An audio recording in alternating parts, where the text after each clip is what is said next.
Nobody wins when the family feels. Welcome to the Family TV. Who do I have a privilege for speaking with today? Hi, my name is Jacqueline. Thank you so much, and shout out to the family. Thank you. I appreciate it. 2 days before her birthday, your Aunt Lori Yeah. go missing at a local Burger King in Phoenix, Arizona. Yes. So her niece, who she raised, was the last person to speak with Lori at 7 p.m., where Lori expressed that she was at a local Burger King. But before we get to that, I noticed you mentioned there was a 2-week gap in authorities having Miss Lori be a missing person. Yes. And I also did research and also found out at that Burger King is hotels and I would say some would call a drug infested area in that area as far as where the hotels and stuff was at. And did you ever take the initiative to try to check out if we was able to get surveillance from the hotel that was across the street from the Burger King? Fam, as you could tell by the title, we have a crazy story to talk about today. Now, this one a little different. Today we talked to a Chicago woman who reached out in hopes to shine a light on tragic events that have been happening in her family's life. Now, it's a full interview, so I won't waste too much time on this intro. But I got a question. Can you imagine losing your aunt and then a year later on the same day, another one of your aunts who went to go take care of your aunt who lost her life has disappeared the same day a year later? Her sister lost her life. Not to mention, the sister who disappeared, authorities won't give no media coverage on it. They waited 2 long weeks that could have been crucial to finding your aunt before even deeming her a missing person. Still, no reports, no media coverage. And it's the same aunt who took care of your other aunt daughter. But then while all this going on, less than 13 months after your first aunt lost her life, her daughter lost her life as well. Can you imagine this? 3 Chicago women, 2 deceased as we know, and 1 missing, going on a month in less than 13 months. Can you imagine going through that? But that's what we have here today. So as mentioned, without wasting too much time on this intro, I want you guys to remember, I don't give you no angle. I just give you the story. So with that being said, make sure you like, comment, and subscribe. We're going to jump right to it. February 10th, 2025. 48-year-old Lori Hinton decided to go to a local Burger King, 5102 West McDowell Road in Phoenix, Arizona. At 7 p.m., she texted her niece, 20-year-old Amanda, "I'm going to a local Burger King to get something to eat real quick." Now, this day was important because this was the 1-year anniversary of Lori's sister who lost her life just a year prior on February 10th, 2024. 49-year-old Allison Hinton, who's also the mother of 20-year-old Amanda. But after Lori sent that text message to her niece Amanda at 7 p.m., that was the last anybody from Lori's family would hear or speak to her. But while the family was searching for Miss Lori, 3 weeks later, on March 2nd, Amanda was found in her sleep deceased. May she rest in peace and love and condolences to her family. Now at this point, all less than 13 months apart, we got 49-year-old Miss Allison lost her life on February 10th, 2024. Her younger sister by 1 year, Lori, went missing on February 10th, 2025. Less than a month later, March 2nd, 2025, Amanda lost her life while sleeping. Now fam, I didn't go into details like I normally do about each scenario because we'll later elaborate on each person in this full interview. Check it out. Welcome to the Family TV. Who do I have a privilege for speaking with today? Hi, my name is Jacqueline. Thank you so much, and shout out to the family. Thank you. I appreciate it. First and foremost, I want to thank you for reaching out. Shining a light on this story is important to me, especially hearing the details. And thank you for sharing your platform and giving me the opportunity. Absolutely. Now, if you don't mind, I know we're going to get more into details, but if you can give an audience a little bit about who you are and why we're here today. Hi, yes. My name is Jacqueline, and I'm from Chicago. And basically, I have been reaching out to different platforms to shine a light and spread awareness about my aunt Lori Hinton, who went missing in Phoenix, Arizona. She went missing February 10th after going to a local Burger King. The Burger King is located at 5201 West McDowell Road in Phoenix, Arizona. She has not been seen or heard from since. Okay, and we're going to go a little more into detail about that to get the audience caught up. Now, just so we all on track, February 10th, 2024, and I'm sure if the audience got this far, they know what that date means to you right now and to the mass majority of the people that's looking at this video. That was the day your aunt, Allison, had lost her life. Now, before we go into detail about how she lost her life, do you mind telling us how many aunts and uncles you have and a little bit background on you and your aunts growing up in Chicago and what side? Yes. We are from the south side of Chicago. Basically, my grandparents had 4 daughters, and my mother is the oldest of 4 daughters. Allison and Lori were the youngest. Basically, in 2015, my aunt Allison, after spending most of her life on the east side of Chicago, decided for a better life for her daughter Amanda to relocate to Phoenix, Arizona. Things were going well. They found a place. They settled in. They enjoyed being in a low crime area. And unfortunately, she suffered a stroke. And all of her life, she was always a sickly person. She had DiGeorge syndrome, which is like an autoimmune disease. And after she suffered a stroke, her sister Lori relocated in 2015 to help her and be her full-time caregiver and also help raise her daughter Amanda. So from 2015 all the way to Allison's passing in February 10th, 2024, Lori Hinton, which is her sister and my aunt, was Allison's full-time caregiver.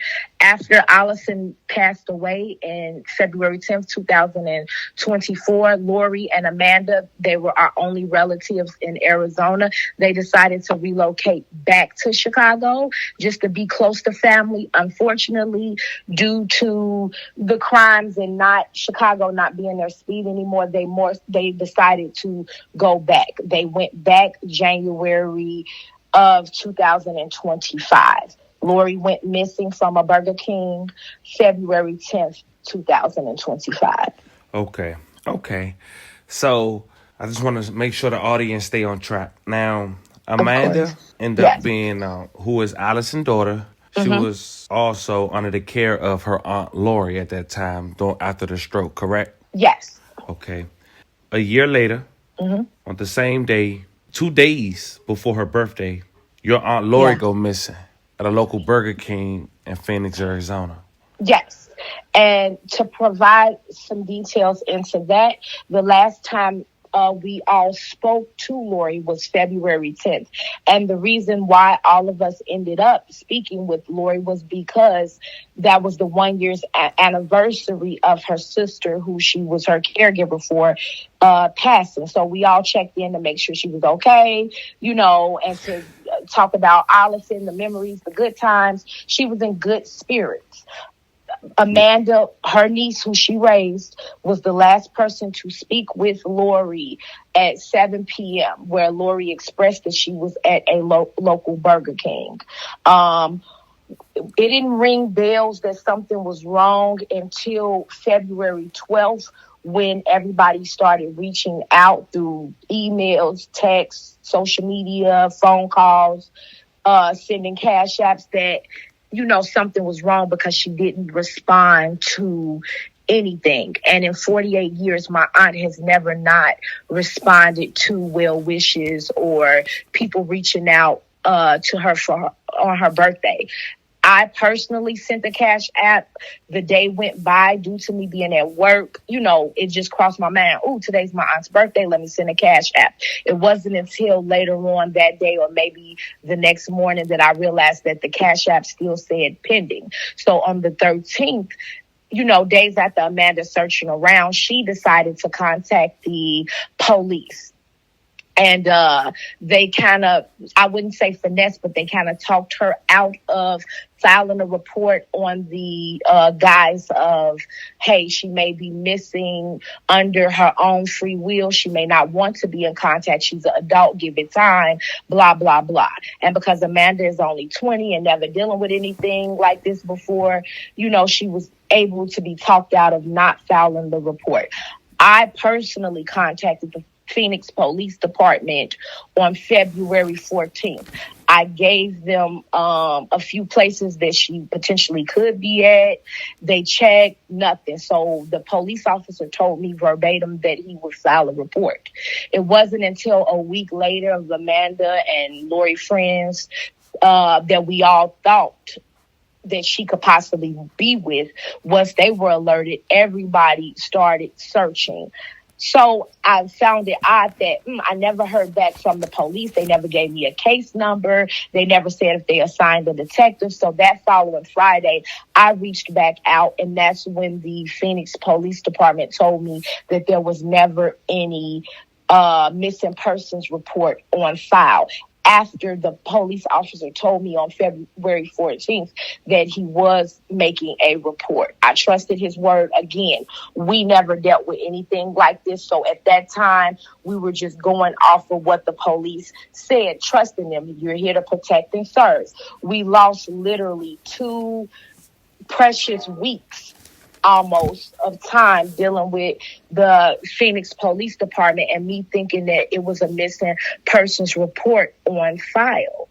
Just so the audience clear, February 10th, 2024, do you mind letting them know how did Miss Allison lose her life? Yes. Like I told you, Allison was sickly and she passed away from symptoms of DeGeorge syndrome. So her passing was health related. Got you. May she rest in peace. And so then I want to ask you, fast forward to the following year, which is February 10th, 2025. Did Miss Lori have any history of running off? No, in 48 years, my aunt, first of all, has never been out of contact with anybody on her birthday. There has never been a time in her 48 years that she had not responded to phone calls and people reaching out to her for her birthday. Also, who doesn't accept a cash app? You know what I mean? So all of this is so suspicious. My auntie would always reply, even if it was just with the emoji or a quick text, anything. This is not in her character at all. This is suspicious. To make it worse, she has not used her bank card since February 10th. Her phone has been dead and untraceable since February 10th. She has not. So that's how you guys found out she was at the Burger King? Well, no, she spoke with Amanda on February 10th at 7 p.m. because Amanda was over her friend's house and they planned to meet up that next day so that Amanda could treat her to pizza for her birthday, which was on the 12th. So they planned to link up, on the 11th to just hang out.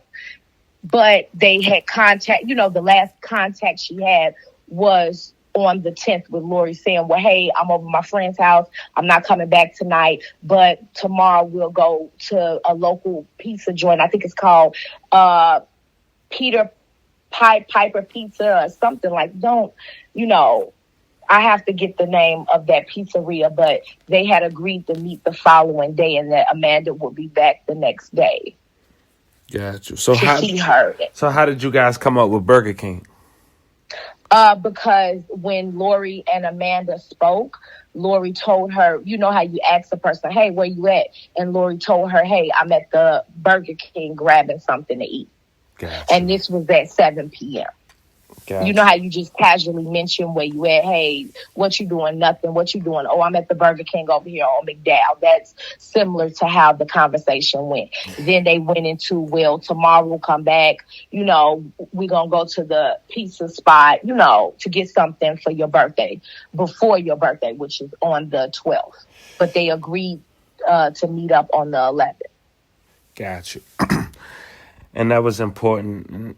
It's crazy to know another tragic situation followed up after that. But before we get to that, I noticed you mentioned there was a 2-week gap in authorities having Miss Lori be a missing person. Yes. And I also did research and also found out at that Burger King, it's hotels and I would say some would call a drug infested area in that area, as far as where the hotels and stuff was at. And did you ever take the initiative to try to check out if we was able to get surveillance from the hotel that was across the street from the Burger King at that time?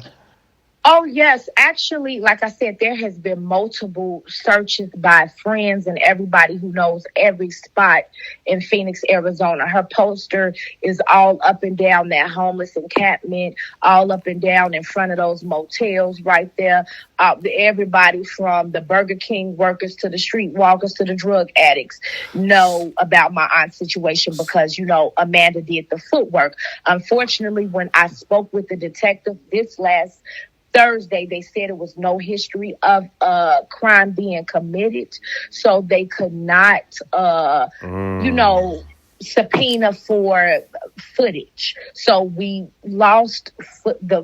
haven't lost anything. We don't have access to the cameras, but the police have also said that they can't get access because it's no proof that a crime has been committed. People run off, people leave on their own free will all the time. But what I am trying to get them to understand is I understand that, but I also know my aunt. I also know she has not went more than a day without being in communication with somebody in the family. She would not accept cash apps if they were sent to her. She would not ignore everybody on her birthday. I'm going to take the initiative to try to, I think that's a motel, to try to ask them, because the fact you have a date at 2:10:25 and the fact you have a time at 7 p.m. is key. I want to see if it's possible one of the owners can be a good Samaritan or a good citizen and try to see if there's anything that's suspicious with the detail of your aunt, because I think that'll be key to at least see what direction she went the day she was last heard from, coming out that Burger King, what she had on, if she was with anybody. So there'll probably be a follow-up on this. Now, as we continue, then we talk about Amanda. Yes. Now, on the 20th, okay. Go ahead, I'm sorry. It's okay. On the 28th of February, Amanda had made a Facebook post, quoting, "I don't understand this world. MFers do you so wrong. Fight you, put you out, try to have you put away, do all type of But soon as something happens, now them MFers worried about you all of a sudden. That's why I hope I find my auntie. My auntie always been there for me. Never switched up. Even though I know she got some mental problems going on. Now, she still stood by my side. And when I find her, I'm going to help her get some help so she can get back to her normal self." 100 emoji. When you first saw this post, what was going through your mind? Nothing. Amanda was just venting about everything that was going on in her life at the time, losing her mother, basically it being the month of her mother's passing. Also, the mental health issue she was talking about regarding Lori was her being chronically depressed due to losing her sister, and that's why she relocated back to Chicago to be close to family. Like I said, they were not feeling the vibes on the South Side. We're used to it. We never relocated. But, you could imagine being on the West Coast for years and coming back where it's snow. You understand what I'm saying? So it wasn't something that they wanted to stay in after being in Phoenix so long. But like I said, Allison's death took a toll on the family because we were tight-knit. Lori did have severe depression. It was no history of drug use. The unfortunate part of it is when I was transparent with the police about that, they have cast it off that, okay, it's one of those situations. You understand what I'm saying? But even through it all, my aunt still maintain communication. Amanda showed me, before we get to that, she showed me text messages and phone calls, histories of her and her aunt communicating every single day. If she went out with her friends or to her little boyfriends, wherever she went, They were always in communication every single day. Same way with my mother. They spoke every 1 to 2 days. They were in communication. So don't cast my aunt off as somebody who's just crazy and doesn't want to be bothered, that's in a tent. If that was the case, if that was the history, I get it. I could accept it. We're realistic people. I've seen so much coming from the south side of Chicago. I understand every scenario. But if I'm telling you it's not in her characteristics that she hasn't used her debit card since the 10th. She hasn't used her Cash App card since the 10th. Her phone has been going dead since the 10th.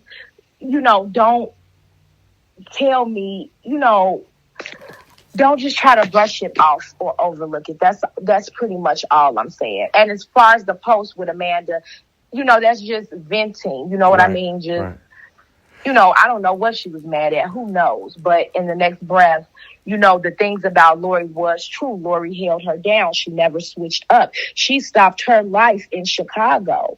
As a dedicated healthcare professional, my aunt went to UIC University. And if anybody in Chicago knows anything about that particular school, you have to have brains to get in there. That's a top-notch university in Chicago. So, this just wasn't any Joe Blow. This was my aunt. She's more than just a face on a missing person's poster. She was a caregiver. She was a dedicated healthcare worker. She was an aunt. She didn't have any kids, but she held her nieces and nephews down. I could go into detail about all the sweet things she did as an aunt. She was that cool aunt I looked up to. But because she had a point in her life where she went through a depression and had some mental health struggles as far as being sad and stressed out about a sister passing that she took care of by herself in the state of Arizona since 2015, we're not just going to cast her off. She's so much more than that dark point in her life. And I think that's what happens a lot of times. And even if she was addicted to drugs, even if she was homeless, even if she was any of that, she's human and still would deserve to be found.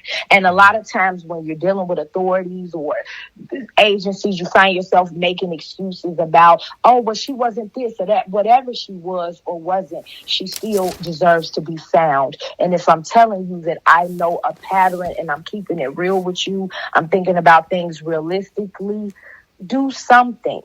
Even if you can't find her, all we were asking was for her poster to go up on the official police department's website. All we're asking for is maybe a 30 second flash across the TV screen for the local news station. But guess what? I see other people of other races getting that same coverage, 30 seconds. Hey, have you seen this person? I see the Maricopa County and the Phoenix Police Department updating daily of missing person cases. So what's the issue? Those are the only 3 things I'm asking for. Right. Which is reasonable, to say the least. Now, just so we're clear, I think it's something we really didn't pretty much elaborate on. But just before we go any further in the story, at this point at the post, it's the 27th of February. And so far, we got Miss Allison passed away a year prior on 2/10/24.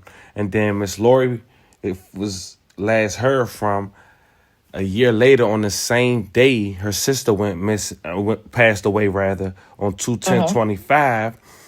And not to mention that was 2 days prior to her birthday. Yes. Right? And, Go ahead. February 12th is Lori's birthday, and February 13th was Allison's birthday. Wow.